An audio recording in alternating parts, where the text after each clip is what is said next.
Të jemi këtu edhe me trajnerin e Peos, coach. You really fight it tonight. It's a really dramatic game, but we saw another PA tonight comparing to the last game. Guys fight it, but by your perspective, what went good, what was bad, and what decided in the end? Listen, there was nothing bad about this game. It was a one-point game. That's the game that everybody wants to play in. We got a lot of looks at the end, but the biggest thing, you said it already, we fought. We just came back from a 35-point loss and got down to one today. We had a good chance of winning it, and we were in the game where we wanted to be. So at the end of the day, I'm just proud of that team. They were together all day, and we've gone through a lot the last couple of days. Shout out Coach Gibson for getting me prepped, and it was a fun one to start with. So. And you will be with the team, or the new coach will come in these days? That's up in the air right now. I think they're looking for a new coach. I don't know if they found one yet.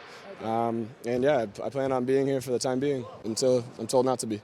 And how will motivate this game that you showed tonight to your team for the next games? Against Bashkimi you will play again, and it will be a hard one, especially because of the fact that you are missing your captain. He was your leader in the last game. How it will be? Hey, our captain is on the bench over there doing everything he can on the sideline, helping me. The preparation is going to be what matters, and you know what? We owe Bashkimi one, so let's hope we fight just like we did today, and we're down 6, so let's hopefully equal it and get out with a win on that one. So.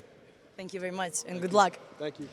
Atëherë, për përmbledhje shkurt atë se çka tha, nuk pati asgjë të keqe tha në këtë ndeshje apo të dobët në këtë performancë. I përgëzoi lojtarët pasi vim nga një humbje e thellë nga skuadra e Trepçës dhe sonte i përgëzoi lojtarët për luftën dhe gjithë atë se çka bën me gjithë këtë performancë. Tha kemi pasur goxha shumë probleme pas edhe largimi i trajnerit Gibson, por gjithsesi janë treguan karakter dhe arritën të kenë një paraqitje mjaft të mirë. Pyeta gjithashtu për trajnerin e ri, a do të vazhdon të qëndron apo do të jetë trajneri i ri?